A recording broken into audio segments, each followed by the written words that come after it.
ये कहानी शुरू होती है अफगानिस्तान के एक इलाके से, जहां अक्सर लड़ाइयों में गोलियां चलती रहती थी। इसी युद्धग्रस्त माहौल में हम लोग एक 30 साल की महिला को देखते हैं, जिसके साथ ना जाने कितने लोगों ने दुष्कर्म किए। किसी ने उसे पैसे दिए तो कोई जबरदस्ती करके अपनी मनमानी करता रहा। उस महिला का पति जख्मी है, जिसे युद्ध के दौरान गर्दन में गोली लग गई थी, जिसके बाद से वो बेजान पड़ा रहता है। इसके बावजूद ये औरत अपने पति की बहुत देखभाल करती है। दिन भर वह गीले कपड़ों से उसके शरीर को साफ करती है, उसकी बहुत सेवा करती है। इसके साथ साथ अपने पति के लिए भगवान से प्रार्थना भी करती है। वह लगातार अपने पति से बातें करती रहती है, मानो वह सब कुछ सुन और समझ रहा है। उसे यह तक पता नहीं है कि उसका पति उसकी बातों को सुनता है या नहीं, फिर भी वह लगातार उससे बातें करती है। लेकिन उसके पति के शरीर में कोई भी हलचल नहीं था। जब वह घायल हुआ था तब डॉक्टर ने कहा था कि 1-2 हफ्ते में ठीक हो जाएगा, लेकिन अब 2 महीने बीत चुके हैं और उसकी हालत में कोई बदलाव नहीं आया। अब उस महिला को समझ में नहीं आ रहा था कि उसे क्या करना चाहिए। इसकी 2 बेटियां भी हैं जो उसके जीने का सहारा बनी हुई है। उन्हें देखकर कुछ देर के लिए अपने सारे दुख भूल जाती है। एक दिन दोनों बच्चियां उससे कहती है उन्हें बहुत जोरों से भूख लगी है, घर में ना तो खाने का सामान बचा है और ना ही पीने का पानी। ये देखकर महिला और भी परेशान हो जाती है। वह अपनी दोनों बेटियों को साथ लेकर पड़ोस में जाती है और पूछती है क्या पानी वाला आया था। पड़ोसी कहते हैं उन्हें इस बारे में कोई जानकारी नहीं है। उसके बाद वह दवा दुकान की ओर बढ़ने लगती है, लेकिन इसी दौरान कुछ हथियारबंद लोग आ जाते हैं और अचानक गोलियां चलाते हुए साथ ही धमाके भी करते हैं। लेकिन वहाँ के लोगों के लिए यह सब जैसे आम रोजमर्रा की बात बन चुकी हो। इसी बीच वह महिला एक दवाई की दुकान तक पहुंचती है और पति के लिए दवाइयां मांगती है, लेकिन दुकानदार साफ मना कर देता है। वह कहता है उसका पहले से काफी उधार बाकी है और अब वह उसे और उधार नहीं दे सकता। ये सुनकर महिला निराश हो जाती है और खाली हाथ वापस घर लौट आती है। उसे पता है कि उसका पति भले ही बोल नहीं सकता, हिलडुल नहीं सकता, लेकिन उसके शरीर को पोषण की जरूरत है। इसलिए वह नमक मिला पानी तैयार करती है और एक पाइप की मदद से उसे धीरे धीरे उसके मुंह में डालती है ताकि उसका शरीर जिंदा रहे। उसे अब भी यह पता नहीं था कि उसका पति उसकी बातों को समझ पा रहा है या नहीं। फिर भी वह हर बार बाहर जाने से पहले उससे इजाजत मांगती है। वह उसे बताती है कि वह कहाँ जा रही है और क्यों जा रही है। वह कुछ पल तक उसके चेहरे को देखती रहती है, जैसे किसी जवाब का इंतजार कर रही हो, फिर चुपचाप घर से निकल जाती है। इस शहर में उसका एक ही करीबी रिश्ता बचा है, उसकी आंटी, जो पास में ही रहती थी। हालत अब इतने खराब हो चुके थे कि उसे किसी सहारे की जरूरत महसूस हो रही थी। इसी उम्मीद में वह अपने आंटी के घर पहुँचती है और दरवाजा खटखटाती है। कुछ देर के बाद दरवाजा खुलता है, लेकिन सामने एक अनजान औरत खड़ी थी। वह उससे अपने आंटी के बारे में पूछती है। वह अनजान औरत जवाब देती है मुझे कुछ पता नहीं, और वह साफ कह देती है कि वह किसी तरह की मदद नहीं कर सकती। ये सुनकर वह महिला अंदर तक टूट जाती है। अब उसे एहसास हो जाता है कि वह पूरी तरह अकेली पड़ चुकी है, ना तो उसके पास कोई सहारा है और ना ही कोई अपना। वह मायूस होकर घर लौटती है और ये सारी बातें अपने पति को बताती है। वह कहती है शायद उसकी आंटी भी इस शहर को छोड़कर जा चुकी है। अब उसे समझ में नहीं आ रहा था कि वह किससे मदद मांगे। बच्चे भूख से परेशान हैं और घर में खाने का सामान और पानी नहीं है और बाहर हर तरफ गोलियों की आवाज गूंज रही है। वह अपने पति से शिकायत भरे लहजे में कहती है आपकी माँ और भाई भी हमें छोड़कर चले गए, उन्होंने एक बार भी हमें बताना जरूरी नहीं समझा। वह आगे कहती है शायद उन्हें पता चल गया था कि अब आप चल फिर नहीं सकते, इसलिए उन्होंने जिम्मेदारी से बचने के लिए अपना रास्ता चुन लिया। उसकी बातों से समझ में ये आता है कि उसका पति जब स्वस्थ था तब वही इस घर की सबसे बड़ी ताकत था। अगर कभी कोई खतरा आता था तो सबसे पहले वही आगे बढ़कर खतरे का सामना करता था। उसका पति पहले सेना के साथ मिलकर लड़ाइयों में शामिल होता था, लेकिन एक दिन उसके ही साथियों ने उसके गर्दन में गोली मार दी। तब से वह इस हालत में है, बिल्कुल असहाय और बिस्तर में पड़ा हुआ। यह सब याद करते हुए महिला पूरी तरह टूट जाती है। वह अपने ईश्वर से प्रार्थना करती है। अभी भी दोनों बच्चियां भूख से परेशान थी। जैसे जैसे रात गहराती है यह साफ हो जाता है कि इनके घर में बिजली तक नहीं है। मासूम बच्चियों को अभी कुछ भी अंदाजा नहीं था कि उनके परिवार के साथ क्या हो रहा है। उन्हें यह भी पता नहीं था कि उनके पिता के साथ क्या हुआ है। वे तो बस यही सोचती थी कि उनके पिता उनसे नाराज है, इसलिए उनसे बातें नहीं करते। अगली सुबह डॉक्टर आता है और कहता है वो मरीज को देखना चाहता है। महिला उसे रोकते हुए कहती है कि वह अभी उस हालत में नहीं है कि किसी बाहरी आदमी को वह अंदर आने दे सके,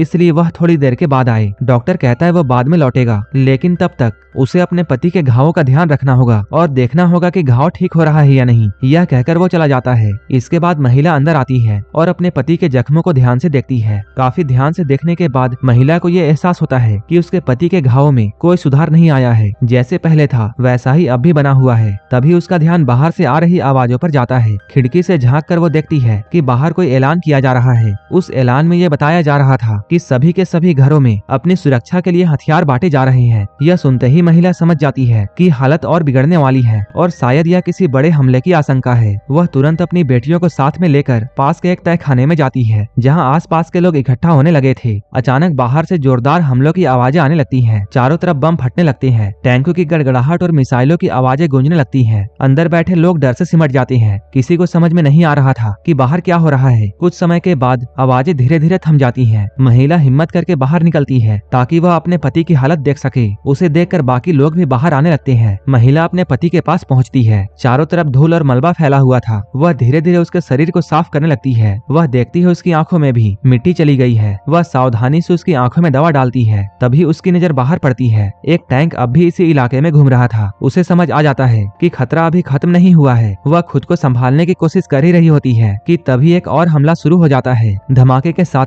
खिड़कियां टूट जाती है और कमरे में चारों तरफ कांच और पत्थर बिखर जाते हैं। उसी पल उसे अपनी बच्चियों का ख्याल आता है जिन्हें वो तय खाने में छोड़कर आई थी। वह तुरंत भागकर वहां पहुंचती है और कसकर उन्हें गले से लगाती है। उसका पति अब भी वहीं पड़ा होता है। तभी कुछ हथियार बंद लोग घर में घुस आते हैं, लेकिन जब उन्हें पता चलता है कि वह हिल भी नहीं सकता, तब वह उसकी घड़ी और अंगूठी को निकाल लेते हैं। इसके बाद वे पूरे घर की तलाशी लेते हैं, लेकिन उन्हें कोई खास चीज नहीं मिलती। वे लोग उन चीजों को बेकार समझकर फेंक देते हैं। उन्हें लगता है यह आदमी अब जीवित नहीं है, फिर भी वे उसे गोली मारने ही वाले होते हैं। तभी उनकी नजर वहीं पर रखे हुए यूनिफॉर्म पर पड़ती है। उन्हें समझ में आ जाता है कि वह कभी लड़ाई में शामिल रहा होगा। ये देखकर वह बिना कुछ किए वहां से चले जाते हैं। कुछ देर के बाद जब सब कुछ थम जाता है, वह महिला वहां आती है और घर की हालत को देखकर वो समझ जाती है कि किसी ने पूरे घर की तलाशी ली है। अपने पति को जिंदा देखकर उसे राहत मिलती है, लेकिन तभी उसे खबर मिलती है कि पड़ोसियों को बेरहमी से मार दिया गया है। यह सुनकर वो बहुत डर जाती है। वह यह बात समझ जाती है कि इस माहौल में अपनी बेटियों को रखना सुरक्षित नहीं है, इसलिए वह अब उन्हें लेकर वहां से निकल पड़ती है। वह दोबारा उसी घर के दरवाजे पर जाती है जहाँ कभी उसकी आंटी रहती थी। फिर वही औरत दरवाजा खोलती है। वह इस बार भी मदद करने से इनकार कर देती है। निराश होकर वह अपने बच्चियों के साथ बाहर खड़ी हो जाती है। कुछ देर के बाद उस औरत को उन पर तरस आता है और दरवाजा खोलकर एक पर्ची देती है जिस पर एक जगह का पता लिखा होता है। बताया जाता है कि वहाँ उसे मदद मिल सकती है। बिना कुछ देर किए वह वहाँ पहुँचती है। वह आखिरकार अपने आंटी से मिलती है। तब उसे ये मालूम चलता है कि उसकी आंटी भी बहुत कठिन जिंदगी गुजार रही है, क्योंकि अब वो एक वैश्या बन चुकी है। महिला अपने आंटी को अपनी हालत बताती है और कहती है कि वो अपनी बेटियों को वहाँ नहीं रख सकती है। वह उससे रिक्वेस्ट करती है कि वह कुछ समय के लिए बच्चों को अपने पास रख ले। आंटी इस बात पर तैयार हो जाती है और कहती है कि वह बच्चों का ध्यान रखेगी। इसके बाद वह आंटी से पूछती है कि उसकी जिंदगी यहाँ तक कैसे पहुँची और उन्होंने इस काम को क्यों शुरू किया। तब आंटी उसे अपनी कहानी बताना शुरू करती है। बहुत कम उम्र में उनकी शादी हो गई थी, लेकिन कई सालों तक उनका कोई संतान नहीं हुआ। जब यह बात उनके ससुर को पता चली, तब उन्होंने इसके साथ कई बार दुष्कर्म किए। यह सब कई सालों तक चलता रहा। उसके साथ बेहद ही क्रूर व्यवहार किया गया। आखिरकार एक दिन वह यह सब सहन नहीं कर पाई और हिम्मत जुटाकर उन सभी लोगों को मार दिया जिन्होंने इसके साथ गलत किया था। इसके बाद वहाँ से भागकर नई जिंदगी शुरू करने का फैसला किया। अब वह कहती है वो अपनी मर्जी से जी रही है, अब उसे कोई मजबूर नहीं करता। आंटी अपनी बातों को खत्म करने के बाद उस औरत को कुछ पैसे देती है ताकि वह अपनी जरूरतें पूरी कर सके। इसके बाद वह महिला अपने पति के पास में लौटती है, क्योंकि उसे पता है कि उसके पति की देखभाल करना अभी भी उसकी जिम्मेदारी है। अब वह धीरे धीरे अपने मन की सारी बातें अपने पति के सामने खोलने लगती है। वह कहती है, हमारी शादी को इतने साल हो गए, लेकिन आपने कभी मेरी तारीफ नहीं की, कभी यह नहीं जताया कि मैं आपके लिए मायने रखती हूँ। जब भी मुझे आपकी जरूरत थी, आप मेरे साथ नहीं थे। मुझे हमेशा ऐसा लगता था कि मैं आपसे डरती हूँ, ना कि आपके साथ सुरक्षित महसूस करती हूँ। वह बताती है उनके रिश्ते में प्यार से ज्यादा डर और दूरी थी। वह आगे कहती है, मैं आपकी बेरुखी को समझ सकती थी, लेकिन हमारी बेटियों के बारे में भी आपने कभी नहीं सोचा। उसकी आवाज में सालों का दर्द साफ झलक रहा था। वह फिर बोलती है, आप हमेशा अपने काम में इतने उलझे रहे कि आपको अपने घर की तरफ देखने का समय भी नहीं मिला। हमारी शादी के दिन भी आप मौजूद नहीं थे। मेरा निकाह तो आपकी तस्वीर के साथ हुआ था। वह कहती है उसे अपने पति को समझने और जानने का मौका ही नहीं मिला। आप आते और बिना किसी बात के बस अपना अधिकार जताते थे और मेरे साथ मनमाने ढंग से संबंध बनाते थे। मैं चुप रही, सब सहती रही, क्योंकि मुझे डर था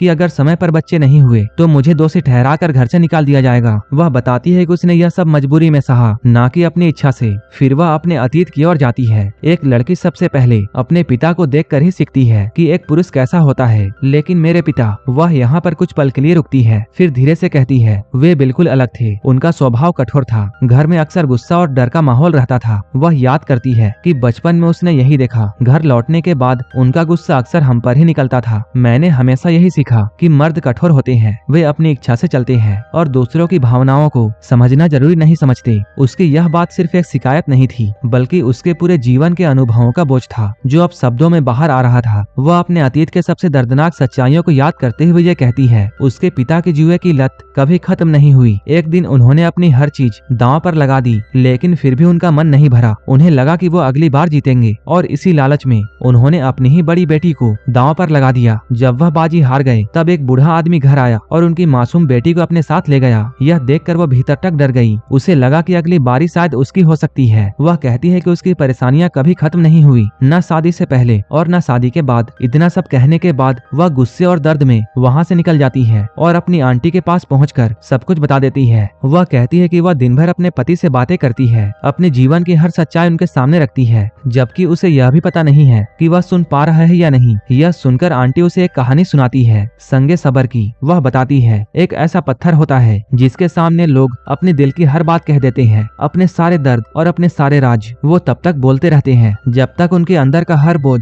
हल्का ना हो जाए, और जब सब कुछ बाहर आ जाता है तब वह पत्थर खुद ब खुद टूटकर बिखर जाता है और अपने साथ उन सारे राज और दर्द को लेकर जाता है। लोग मानते हैं कि जब कोई व्यक्ति पूरी तरह असहाय हो जाता है तब वह भी एक तरह से संगे सबर बन जाता है, एक ऐसा मौन पत्थर जिसके सामने इंसान अपने दिल की हर बात कह सकता है। यह बात सुनकर वह महिला समझ जाती है कि उसका पति भी अब उसी पत्थर की तरह है जिससे वह बिना किसी डर के सब कुछ कह सकती है। अगले दिन वह उसके पास जाती है, उसे साफ करती है, नहलाती है और कई सालों के बाद पहली बार उसके होठों को चूमती है। फिर धीरे धीरे अपने दिल की बात खोलने लगती है। वह कहती है मुझे आज भी वो पहली रात याद है जब आप मेरे करीब आए थे। मैं तैयार नहीं थी, लेकिन आपने मेरी हालत को समझने की कोशिश नहीं की। उसकी आवाज में दर्द और घुटन साफ महसूस होता है। वह कहती है आपने कभी मुझसे प्यार की बात नहीं की, बस अपने हक की तरह सब कुछ किया। मुझे पहले ही बता दिया गया था कि मुझे बच्चा देना है और मैंने वही किया जो मुझसे उम्मीद की गई थी। वह अपने अंदर दबे हुए हर एहसास को बाहर निकाल रही थी। तभी बाहर से कुछ हलचल की आवाजें आती हैं। वह खिड़की से झांक कर देखती है तो पड़ोसी एक शव को दफना रहे थे। इसी बीच डॉक्टर फिर से वहां आता है, लेकिन इस बार भी वह उसे अंदर आने से मना कर देती है क्योंकि उसके पास पैसे नहीं है। डॉक्टर चला जाता है। इसके बाद वह फिर से घर के अंदर आती है। तभी उसे पता चलता है इलाके में कई सैनिक आ चुके हैं। उसे डर लगता है कि अगर उन्हें उसके पति के बारे में पता चल गया तो वे उसे मार देंगे। इसी डर से वह अपने पति को छुपा देती है और उसके ऊपर कई चीजें रख देती है ताकि कोई उसे ना देख सके। कुछ देर के बाद घर में दो लोग आते हैं, एक कमांडर और उसका एक सिपाही।